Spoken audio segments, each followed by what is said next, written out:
E.W. 캐년 피의 언약 13장 세 가지 중요한 단어 면제, 이는 새 언약의 위대한 단어 중 하나입니다. 이는 마치 그 일이 전혀 일어나지 않았던 것처럼 완전히 지워버린다는 뜻입니다. 예를 들어 군대가 해산되면 이는 없었던 상태로 돌아갑니다. 즉 더 이상 존재하지 않는 것입니다. 하나님께서 우리의 죄를 면제하셨을 때 그 죄들은 마치 한 번도 범해지지 않은 것처럼 완전히 지워졌습니다. 면제라는 단어는 새로운 탄생과 관련되어서만 사용되고 그 외에는 결코 쓰인 적이 없습니다. 그리스도인이 되고 난 후에는 하나님과의 관계와 그리스도의 중보의 바탕 위에서 우리의 죄를 용서받습니다. 그러나 우리가 거듭나지 않은 죄인으로서 그분께 나와서 그리스도를 구원자로 받아들이고 주님으로 고백할 때에는 전에 행했던 모든 일들이 완전히 지워집니다. 새로운 탄생이 일어날 때 지금까지 있었던 우리의 존재는 멈추고 새로운 피조물이 옛 본성의 자리를 대신하는 것입니다. 그런데 에베소서에서 6번이나 8번 정도 면제라는 단어가 용서로 번역되었습니다. 에베소서 1장 7절, 우리는 그리스도 안에서 그의 피로 말미암아 속량 곧 죄 면제를 받았느니라. 골로새서 1장 13절 14절, 누가복음 24장 47절, 사도행전 2장 38절, 26장 18절, 10장 43절도 읽어보십시오. 우리 죄의 면제는 첫 번째 언약 때의 아사셀 염소의 역할을 대신한 것입니다. 아사셀 염소는 1년에 한 번 속죄의 피가 이스라엘 민족을 덮을 때 그들의 죄를 떠맡았습니다. 우리의 죄들은 그리스도의 피에 근거하여 면제되고 우리는 재창조되었습니다. 용서는 관계적인 단어입니다. 저는 지금 새 언약의 관점에서 말하고 있습니다. 죄인이 그리스도를 구원자로 받아들이면 그의 영은 재창조되고 그의 죄들은 제거됩니다. 그러나 이것을 모르면 그는 항상 죄를 인식할 것입니다. 하나님의 자녀된 관계를 근거로 또한 아버지 우편에서 하시는 예수님의 사역을 근거로 그가 어떤 죄를 저지르더라도 용서받을 이유가 있습니다. 요한일서 1장과 2장은 이 위대한 주제인 용서를 다룹니다. 하나님의 자녀가 죄를 범하면 그는 아버지와의 교제를 깨뜨리게 됩니다. 그는 아버지와의 관계를 깨는 것은 아닙니다. 다만 교제를 깬 것입니다. 마치 남편과 아내가 서로 불친절한 말을 주고받을 때 그러하듯이 말입니다.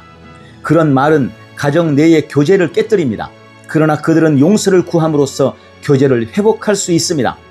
우리는 용서를 할 수가 있습니다. 그리스도인과 하나님 아버지 사이도 마찬가지입니다. 우리가 범죄하는 순간 아버지와의 교제는 깨어집니다. 그러나 만약 우리가 우리 죄를 자백하면 그분은 신실하시고 의로우셔서 우리 죄를 용서하시며 우리를 모든 불의에서 깨끗하게 하십니다. 요한 1서 2장 1절 2절, 나의 자녀들아 내가 이것을 너희에게 쓰면 너희로 죄를 범하지 않게 하려 함이라. 만일 누가 죄를 범하여도 아버지 앞에서 우리에게 대언자가 있으니 곧 의로우신 예수 그리스도시라. 아멘.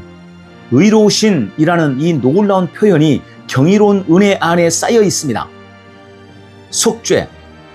첫 언약에는 우리가 모세율법이라 부르는 법이 있었고 제사장직이 있었으며 희생제와 규례들이 있었습니다. 율법이 깨어졌을 때 영적으로 죽은 이스라엘 백성은 필연적으로 율법을 깨뜨릴 수밖에 없었습니다. 제사장은 그들을 위하여 속죄 또는 죄덮음을 하도록 지시받았습니다. 그들에게는 영생이 없었습니다. 예수님께서 오셔서 그들을 속량하시기 전에는 그 생명이 올 수 없었습니다. 예수님께서는 요한복음 10장 10절에 내가 온 것은 너희로 생명을 얻게 하고 더 풍성히 얻게 하려는 것이다 라고 말씀하셨습니다. 영생을 받는 것은 인간이라는 존재가 경험할 수 있는 가장 위대한 사건입니다. 대속죄 이래 우리는 두 가지 주목할 만한 일이 벌어지는 것을 봅니다. 첫째는 미리 예방조치를 취한 대제사장이 무죄한 동물의 피를 가지고 지성소에 들어가서 깨어진 율법을 덮고 있는 속죄소, 즉 시운자 위에 그 피를 뿌리는 것입니다. 이제 이스라엘은 1년간 피로 덮였습니다.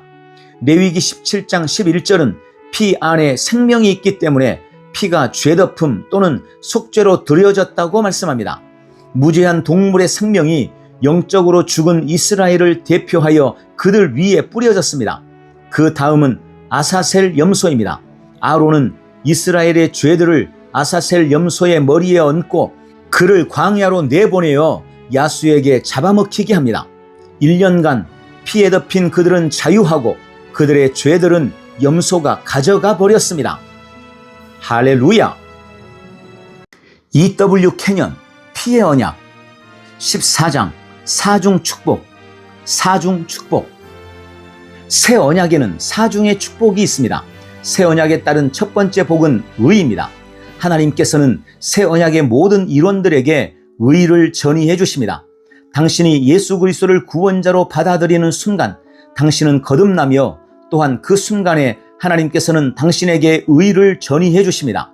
그 의는 당신에게 예수님께서 아버지의 임재 가운데 가지시는 것과 동일한 신분을 주게 됩니다. 우리는 이것을 전혀 몰랐고 또 두려워했습니다. 그러나 이 책을 계속 읽다 보면 당신은 곧 의에 사로잡힐 것이고 의를 이해하게 되며 마침내 예수님처럼 행동하는 사람들이 일어나게 될 것입니다. 그는 아버지 앞에 아무런 열등감이 없습니다. 왜냐하면 죄의식이 없기 때문입니다. 만약 당신이 정말 성경을 믿고 하나님께서 당신의 의가 되심을 믿는다면 또한 당신이 그리스도 예수 안에서 창조된 새로운 피조물임을 믿는다면 당신은 죄의식을 전혀 갖지 않게 될 것입니다. 그분께서 자신을 제물로 드리심으로써 당신의 죄를 치워버리셨습니다.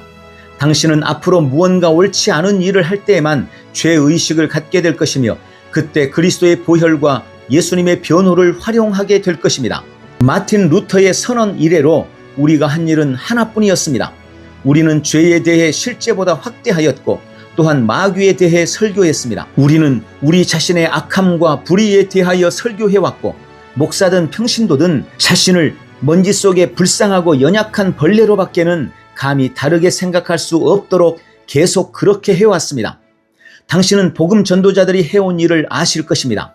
그들에게는 초청 교회에서 복음 전도자로서의 명성을 얻기 위해 기대하는 결과가 있습니다. 즉 그들은 모든 성도가 정죄감을 느끼고 회개하러 강대상으로 나오게 하려고 설교합니다. 우리는 지금껏 완전히 불신앙을 가르쳐 왔습니다. 우리는 복음만 쏙 빼고 다른 것만 가르쳐 왔습니다. 복음이란 무엇입니까? 복음이란 예수 그리스도의 대속적 희생으로 인해 하나님께서 예수님을 의롭다고 선포하실 수 있게 된 것과 우리가 그런 예수를 믿는 순간 예수께서 친히 우리의 의가 되신다는 것입니다. 당신이 주 예수 그리스도를 믿는 그 순간 전능하신 하나님께서 당신의 의가 되셨다는 것, 이것은 인간이 알 수 있는 가장 놀라운 사실입니다. 당신이 하나님이나 사탄 앞에 아무런 열등의식 없이 예수님처럼 행하는 것을 배운다면 당신은 세상을 완전히 깜짝 놀라게 할 믿음을 갖게 될 것입니다. 오늘날 우리의 믿음을 방해하는 것이 무엇인지 아십니까? 우리는 주님께 나아갑니다. 그러나 우리는 그곳에 나아가기 전에 먼저 마귀의 말에 귀를 기울입니다. 그래서 우리는 열등감을 가지고 마귀의 메시지가 귓가에 맴도는 상태로 주님께 나아갑니다.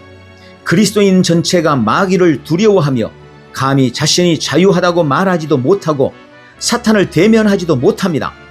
하나님의 의는 사탄이 있는 곳에도 당신을 두려움 없게 만들어줍니다. 그러나 우리는 예수 그리스도의 사역의 효력을 빼앗아 버렸고 원수 앞에 아무 능력 없이 서 있습니다.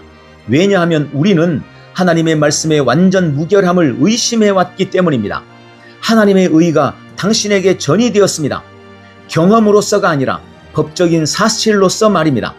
이는 하나님께서 바울의 계시를 통해 주신 것 중 가장 엄청난 진리이며 하나님께서 우리를 그분 자신처럼 만들어 주셨다는 이 사실은 새 언약의 핵심입니다.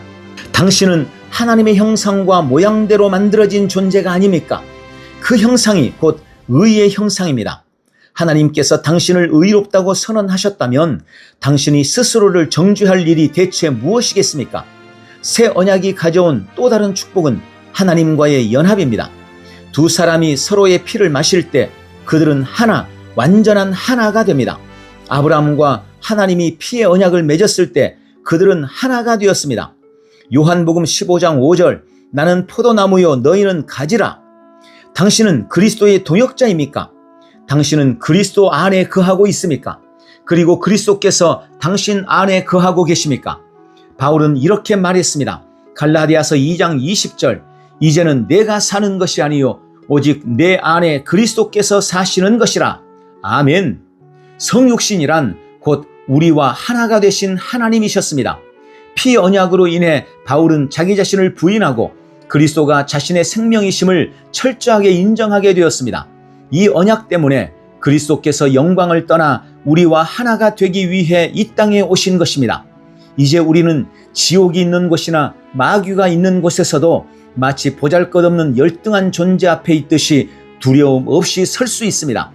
예수님께서 우리를 위해 사탄을 만나 그를 정복하지 않으셨습니까? 그분께서 사탄과 그의 권세를 다 박탈하지 않으셨습니까?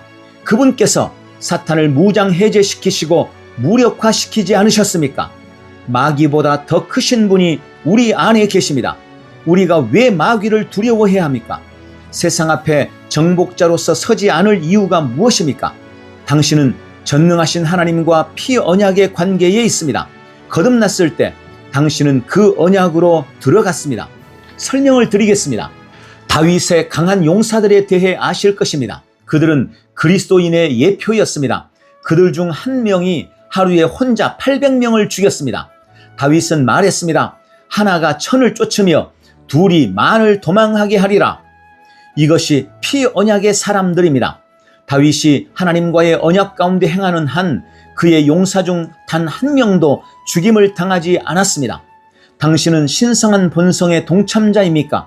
그렇습니다. 당신은 하나님의 자녀입니까? 그렇습니다. 하나님께서 당신에게 그분의 의를 주셨습니까? 그렇습니다. 하나님께서 당신의 의가 되셨습니까? 분명히 그렇습니다. 그렇다면 하나님께서 당신에게 예수 이름을 사용할 법적인 권리를 주셨습니까? 확실히 그렇습니다.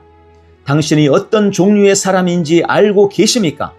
당신은 약골이 아닙니다. 당신은 하나님의 아들 예수님처럼 서 있습니다.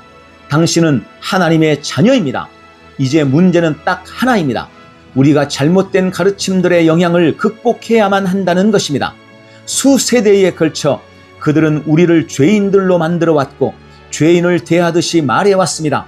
옛 찬송은 거의 대부분 아름답게 시작하지만 끝에는 우리가 불쌍한 약골들이고 죄 가운데 살고 있으며 속박 아래에 있다는 고백으로 마무리됩니다. 그들은 우리를 그런 수준에 계속 가두어 두었습니다. 우리는 그리스도를 거의 제대로 알지 못하고 있습니다. 이 계시의 목적은 무엇입니까? 우리가 참으로 예수 그리스도 안에 있다는 것을 우리에게 알려주는 것입니다. 당신은 이렇게 말합니다. 좋습니다, 목사님. 하지만 제가 얼마나 연약한지 아신다면 말이에요. 무슨 말을 하시는 겁니까? 히브리서의 논점과 결론이 무엇입니까? 히브리서 12장 2절, 믿음의 창시자요 완성자이신 예수를 바라봅시다. 아멘. 당신 자신을 바라본다면 당신은 아무것도 될 수 없습니다. 마치 베드로처럼 말입니다. 그가 예수님과 함께 파도 가운데 걷기 시작했을 때는 가라앉지 않았습니다. 그러나 그가 난폭한 파도에 주목한 순간 그는 가라앉았습니다. 당신은 전능하신 하나님과 연결되어 있습니다. 요한 1서 5장 13절, 내가 하나님의 아들의 이름을 믿는 너희에게 이것을 쓰는 것은 너희로 하여금 너희에게 영생이 있음을 알게 하려 함이라. 아멘. 이는 당신에게 하나님 앞에서의 합법적인 지위를 주고 언약 안에서의 위치를 줍니다. 겸손하게 말씀드립니다. 내가 이해하는 주 예수 그리스도의 복음에 있어서 주께서 내게 주신 비전은 믿는 자들이 하늘의 모든 능력과 영광과 힘을 원하는 대로 쓸 수 있게 되었다는 것입니다. 이는 이 세상이 본 중 가장 기적적인 일입니다. 나는 마지막 때에 하나님의 능력이 드러나고 많은 무리들이 일어나게 될 것을 믿습니다. 로마서 5장 17절에 웨이머스 번역은 우리가 그리스도 안에서 생명의 영역에서 왕들처럼 다스린다 라고 말합니다. 우리는 그리스도처럼 그리스도와 함께 완전하게 다스려야 합니다. 어떻게 다스릴까요? 믿음으로 하는 것입니다. 그분께서 우리에게 주시는 도전, 하나님께서 당신의 의가 되십니까? 이렇게 말하는 경우가 있습니다. 저는 그분께서 나의 의가 되시도록 노력하고 있습니다. 당신이 하나님을 당신의 의가 되게 할 수가 있습니까? 예수 그리스도를 믿는다면 그분께서 지금 당신의 의이십니다. 그러므로 나가서 행하십시오. 과감하게 당신 안에 계신 하나님을 풀어놓으십시오. 할렐루야! E.W. 캐년 피의 언약 15장 속량은 하나님께서 마련하신 것이다. 속량은 하나님께서 마련하신 것이다. 사탄이 완성한 일의 끔찍한 장면으로 인해 우리의 심령은 울부짖습니다. 대체 누가 이런 곤경에서 인간의 필요를 만족시킬 수 있단 말인가? 하나님께 감사하게도 답이 있습니다. 하나님께서는 인간의 상태를 보시고 즉시 인간의 속량을 위한 대비책 마련에 착수하셨습니다. 그분께서는 인간이 그 자신을 속량할 수 없음을 아셨습니다. 그분께서는 인간에게는 하나님께 접근할 수 있는 능력이 없다는 것을 아셨습니다. 그리하여 하나님께서는 먼저 아브라함의 언약을 주셨습니다. 아브라함의 언약과 함께 아브라함의 후손은 한 민족이 되었습니다. 하나님께서는 그들에게 언약의 법과 언약의 제사장직과 언약의 속죄와 언약의 제사와 예물을 주셨습니다. 이 모든 것들은 한 민족을 준비하기 위하여 주어진 것이었습니다. 이 민족으로부터 성육신 하신 분이 오셔야 했고, 또한 그분은 다음과 같은 것들을 깨뜨리셔야만 했습니다. 첫째, 사탄의 능력을 깨뜨려야 했습니다. 또한 인간을 사탄의 속박으로부터 속량하고 인간이 아버지의 임재 가운데 설 수 있는 발판인 의를 회복시키셔야 했습니다. 이 의는 적어도 타락 전에 아담이 가졌던 것보다는 더 나은 것으로, 그리하여 모든 죄와 죄책감을 인간으로부터 제거할 수 있게 됩니다. 둘째, 사탄의 통치를 깨뜨려야 했습니다. 그리하여 인간을 완전히 속량하고 사탄의 통치를 완벽히 산산조각내서 마귀의 가장 연약한 노예가 이 회복된 의의 동참자가 되게 하고 인간이 옛세대의 통치자인 사탄을 이기는 승리의 삶을 살 수 있게 하는 것입니다. 이 성육신 하신 분은 하나님께서 인간에게 잃어버린 의를 합법적으로 회복하시고 완벽한 속량을 주실 뿐만 아니라 인간은 상상할 수도 없는 가장 강력한 일, 즉 인간을 새로운 피조물로 만드는 일을 행하실 수 있도록 이런 완벽하고 완전한 희생제를 드리셔야 했습니다. 정말입니까? 네, 그렇습니다. 하나님께서는 인간을 새로운 피조물로 만드시고 그분의 본성을 인간에게 전이하셔서 이 비굴한 두려움의 본성과 죄의 본성과 사탄의 본성을 몰아내십니다. 이 거대하고 영광스럽고 놀라운 하나님의 본성이 우리가 하나님의 임재 안에 있을 때 그분의 은혜와 사랑의 타오르는 빛 아래 계속 우리와 함께합니다. 우리는 그분의 사랑의 충만함이 우리의 존재 가운데로 쏟아져 들어와서 다시 우리의 놀라우신 아버지께로 흘러가기까지 태양 아래 활짝 핀 장미처럼 심령을 활짝 엽니다. 우리는 그분의 사랑받는 자녀들입니다. 독자 여러분, 당신은 기적 중의 기적인 하나님의 은혜 가운데 서 있습니다.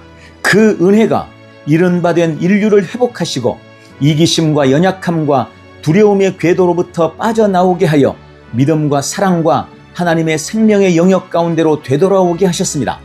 그분께서는 합법적으로 의를 회복하시고 합법적으로 우리를 속량하시고 합법적으로 우리를 새로운 피조물로 만드실 뿐 아니라 또한 모든 새로운 피조물 각각에게 합법적으로 성령을 주실 수 있습니다. 예수를 죽은 자로부터 일으키신 이 위대하고 능하신 성령께서 실제로 우리의 몸 안으로 들어오셔서 우리의 몸을 그분의 집으로 삼으실 수 있습니다. 그리하여 우리의 심령은 이러한 찬송을 속삭이고 노래하며 부르기 시작합니다. 세상에 있는 자보다 더 크신 분이 내 안에 계시다. 이 찬송의 날개를 타고 우리는 이성의 영역을 빠져나가서 믿음이 통치하고 예수께서 주님이 되시는 사랑의 영역 가운데로 믿음으로 솟아오릅니다. 그분께서는 이런 일만 하신 것이 아니라 또한 그분의 이름을 사용할 수 있는 합법적인 권세를 우리에게 주셔서 우리가 사탄을 쫓아내고 병든 자에게 손을 얹어 낫게 하며 사탄의 목적들을 패배시킬 수 있게 하십니다. 우리는 그 이름을 가졌습니다. 그 이름이 우리를 예수님처럼 만들어줍니다.